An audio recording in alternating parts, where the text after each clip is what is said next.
Welcome to the Big and Tall Show, a podcast that is designed to help you in your faith and encourage you to stand big and tall as a Christian. In this sinful world, the Christian life can be difficult, but Mark, who is big, and Tom, who is tall, are here to help you navigate your Christian journey. And now, get ready to experience the wit and wisdom of Tom and Mark as you listen to the Big and Tall podcast. We want to thank everybody for tuning in and listening to the Big and Tall Show podcast. And you can find us on Facebook. Also, our YouTube channel is the Big and Tall Show with Mark and Tom. You can also email us with comments, questions, suggestions, or anything else. Our email is bigandtallshowpodcast@gmail.com. Tom, welcome in. How's it going today, and how's everything? How's your week been? Thank you, Mark. It's great to hear from you, and I so appreciate everyone who has been taking time to listen to our podcast, and we're so very thankful. We appreciate the prayers. We appreciate the positive comments, some construction criticism, some of that from my wife, but we're having a great time doing this. And Mark, I'll be honest with you, I've had the ups and the downs in the past week. I think I mentioned last week our love for college basketball, or maybe that was a few weeks ago. But our family, we took a trip to San Antonio to go to the Final Four, and you know, who are you pulling for, Tom? Well, so Parker's a student at Auburn. And we love Auburn. I mean, Auburn's just a great place. I really we love Dylan Cardwell. He seems like a fantastic human being.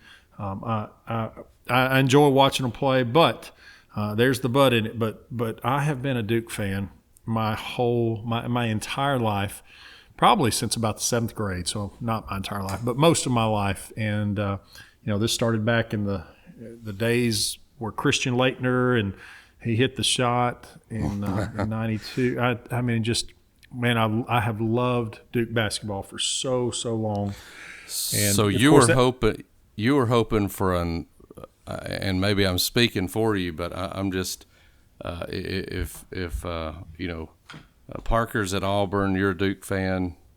You were hoping for a Auburn-Duke championship game. Well, I mean, realistically, honestly, Mark, I just wanted to see at least one of them playing for the national championship. And I thought, and realistic expectation, I thought, well, at least one of them will get to the Monday night game, the championship. But no, they both got beat on Saturday. Yeah. So we actually sold our Monday tickets and saw some of the sights of San Antonio, and just had a great time as a family. And I mean, we loved it. It was a great experience, but man, I thought Duke had a chance this year. I really thought they were going to do it. But I'm an Auburn fan, of course, but I thought Duke was going to win the whole thing, and it was really surprising to see how it all turned out. But I'm glad you guys got to go. I bet that was a fun trip. It was a great trip, and as you can imagine, Florida people, even in the airport coming back, just a whole different level of obnoxious. I just wanted to say to a lot of people, hey, act like you've been here before. It was just so obnoxious. I bet it was. But anyway, so Mark, my thoughts for our theme for this week actually come from spending some time in San Antonio, and I want to preface it by saying that I try not to be a superficial person. I try not to look at other people and think of what they've got and who they are and how they live and all that kind of stuff. I try not to be superficial. I try to focus on the spiritual and what really matters in this life. But when you're at the Final Four, and for those that have never met me or you, it's the Big and Tall Show for a reason. I mean, I'm 6'7". I'm a tall guy, and when you're at the Final Four, that's the basketball mecca. That's where the people show up to that love basketball, and basketball is their life.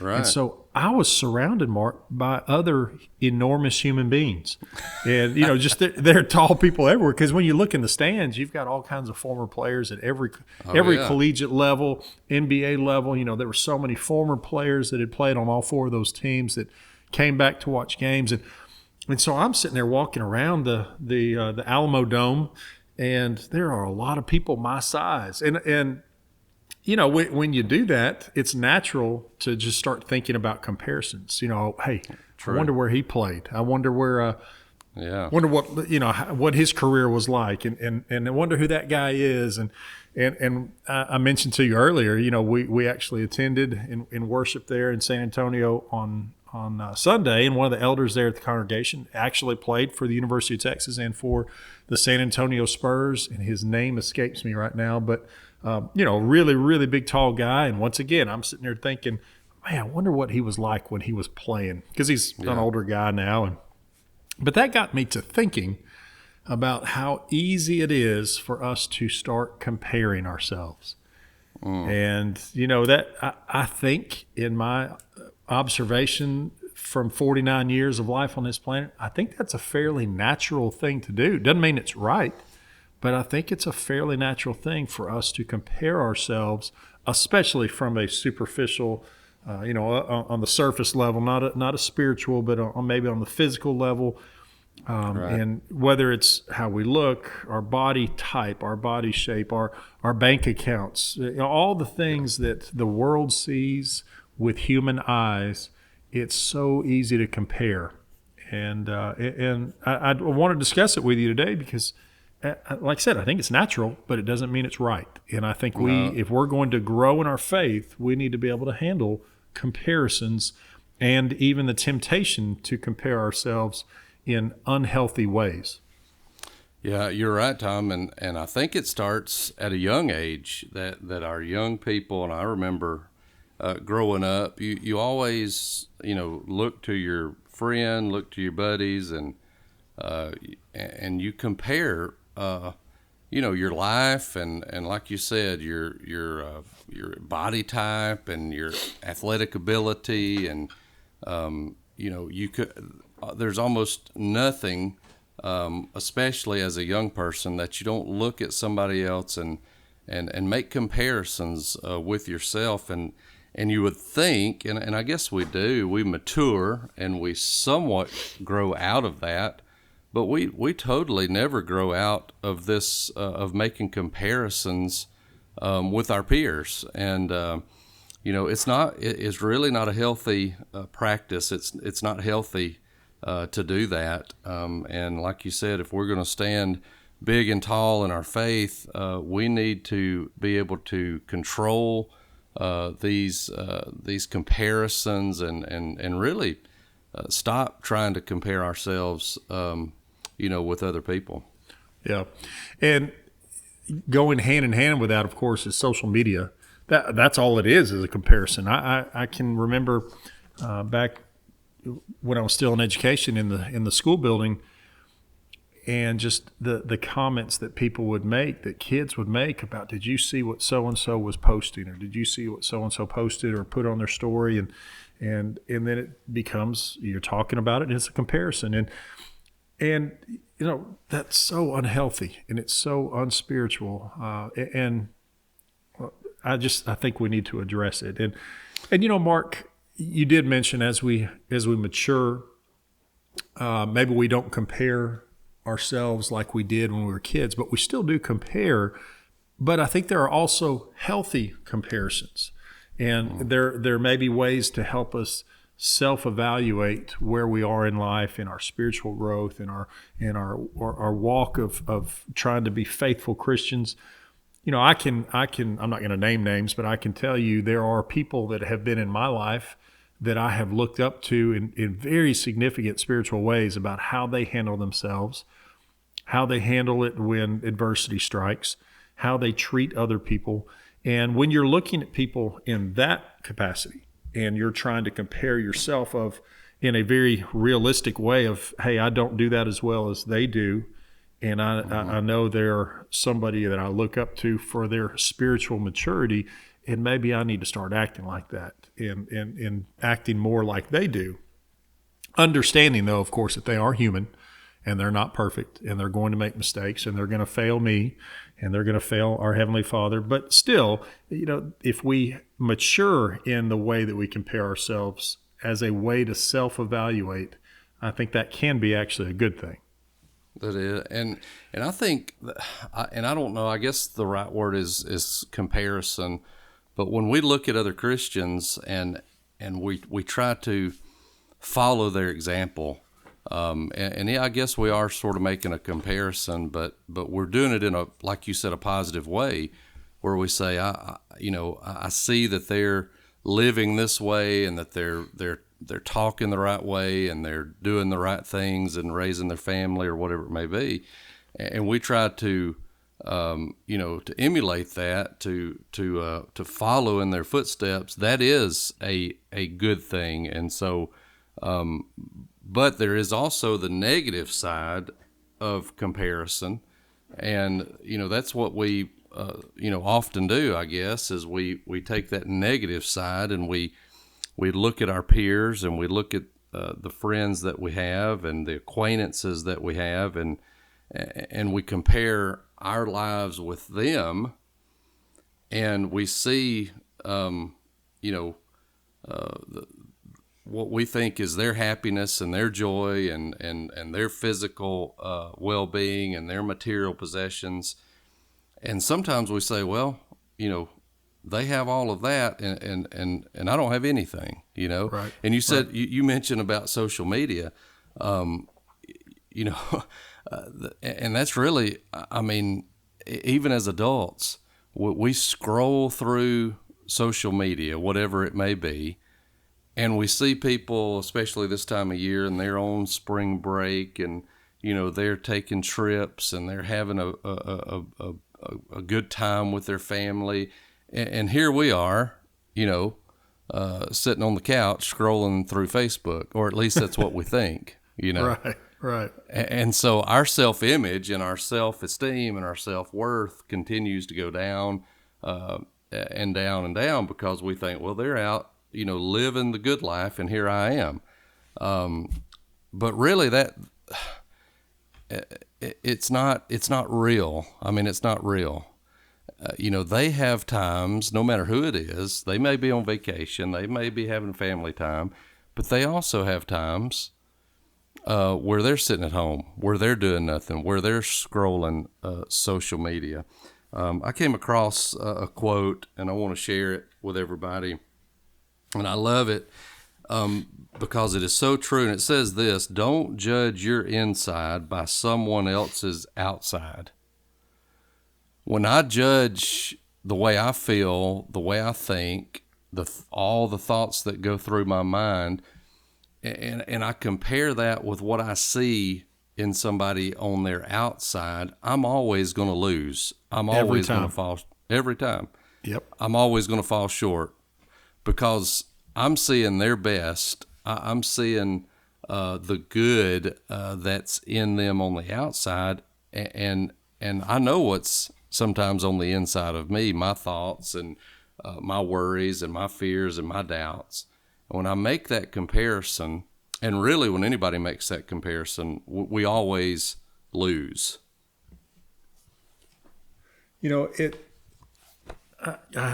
go back to education again. Everything you just said is what every teenager needs to hear, because exactly what you just said, they see everybody's perfect outward appearance that they are expressing to everyone in the whole wide world, but it's not real.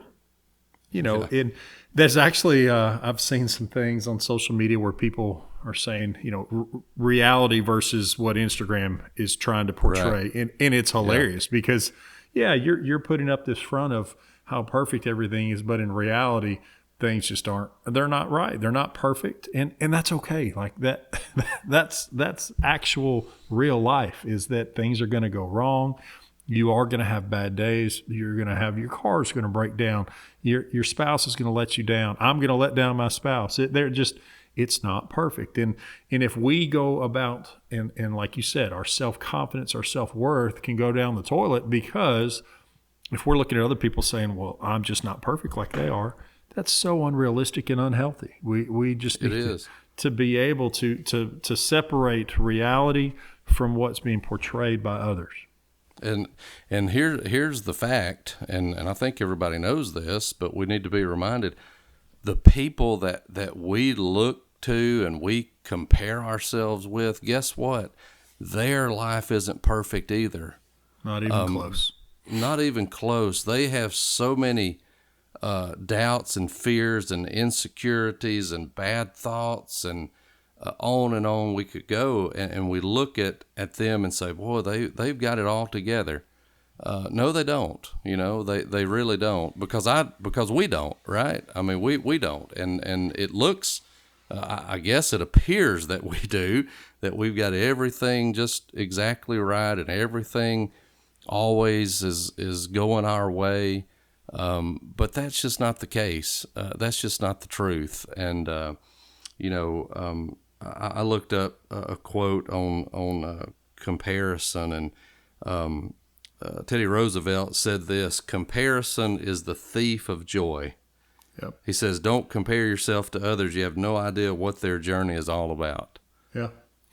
That's so true. I've even seen that there have been books written based on that quote, and because that's spot on. It is the thief of joy, as long as you are comparing for the wrong reason, to make yourself feel bad of thinking I'm just not as good as they are, don't have my life together as well as they do. It's a thief of joy, and versus us having an assurance of where our worth comes from and understanding what truly is important in this life, and that's our ability to share the gospel with others, our ability to share the love of God with others, and to be able to serve others the way that we've been taught to do.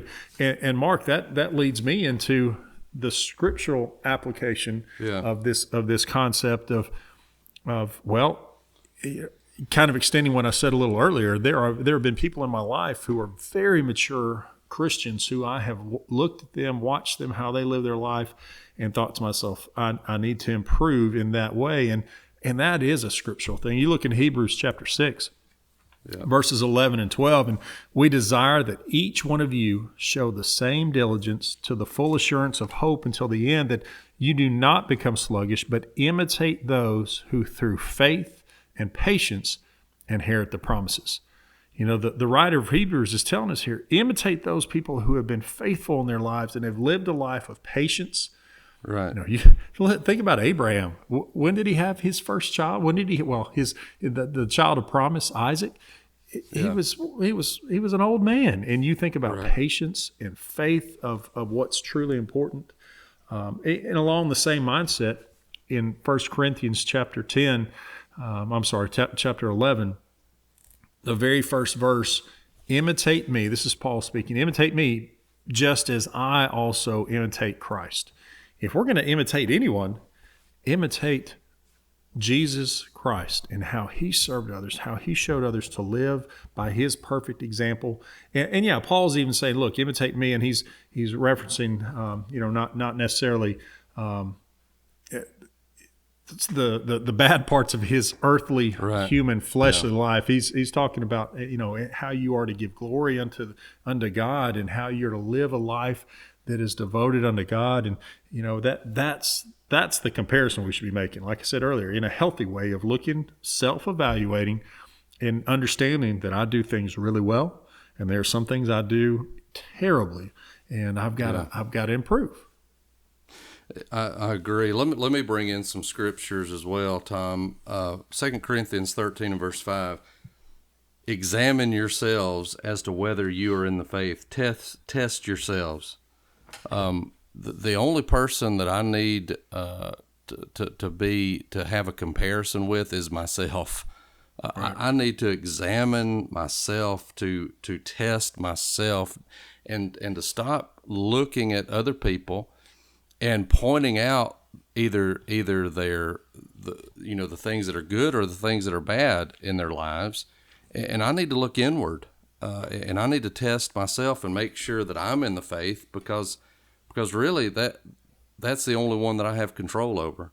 And also, I want to say this about this idea of comparison, and that is, we need to be satisfied with who we are, with what we are, and with what we have. Because if we are content, if we are satisfied, then we're not looking at other people, at other families, at other people's situations and saying, "Well, I wish I had that," or I wish I could go there, or I wish I looked that way.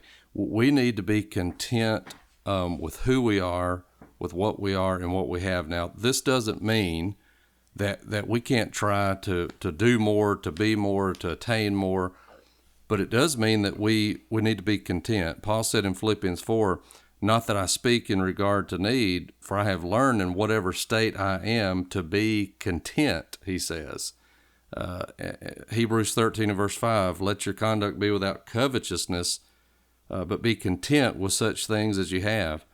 And so when we are satisfied, when we are content with who we are, with how we look, with our careers and our physical stature, when we're content with those things, then we're not comparing and making all these comparisons and having this envy and covetousness that's dwelling in our hearts.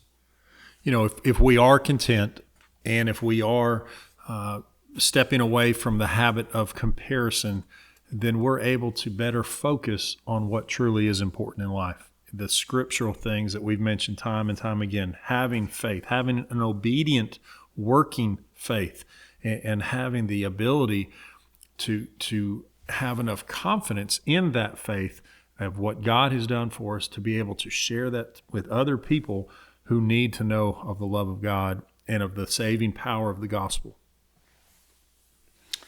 Yeah, and Tom, I think it's such an important topic that we're discussing today. This idea of making comparisons and being content, and not trying to be somebody that we're not, but we are trying to be the best Christian that we can be. And when we do that, then that's all we can do. I'm going to live within my abilities. I'm going to do things that hopefully are pleasing to the Lord. And if He is pleased with me, if He looks at my life and is pleased with the things that I'm doing, then I've lived a good life, and I don't need to compare it to anybody. Tom, as we wrap up the show today, tell us how we can stand big and tall in our faith this week. Well, Mark, very simply stated, and once again in 1 Corinthians chapter 11, imitate me just as I also imitate Christ. The way that we can be able to put away this feelings of doubt and insecurity that can come from inappropriate comparisons with people for the wrong reasons, those can all be buried and done away with if we focus on imitating Christ in the things that He did and the things that He has shown us are actually truly important in this life. It's not the car, it's not the money, it's not the clothing, it's not the superficial things. It's the eternal things that we need to be focusing on.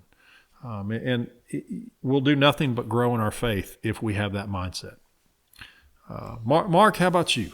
Give us some insight on a great way to stand big and tall in our faith. I think it's look inward and don't look at other people. The only time we need to be looking at others is when we're thinking about others, how we can help them, how we can teach them, how we can encourage them.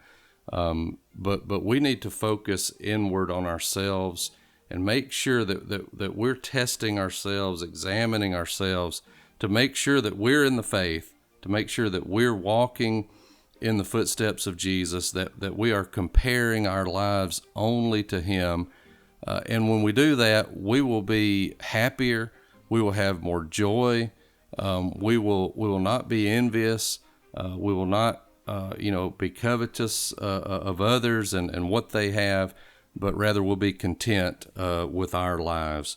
And so, great topic today, Tom. Good to talk to you. And until next week, we encourage everybody to go out and stand big and tall as a Christian. And please like, share, and pray for the podcast. And as always, make sure you're standing big and tall in your faith. Mark, thank you so much, everyone, for listening. Mark, you hit it as usual, hit it right on the head, and just thank you so much, everyone, for listening, and we appreciate your prayers. If you have enjoyed today's episode of The Big and Tall Show, please tell your friends and make it easy by sharing the link to our show with them. If you haven't subscribed, this is the time to do just that, and on behalf of Tom and Mark, thank you for listening.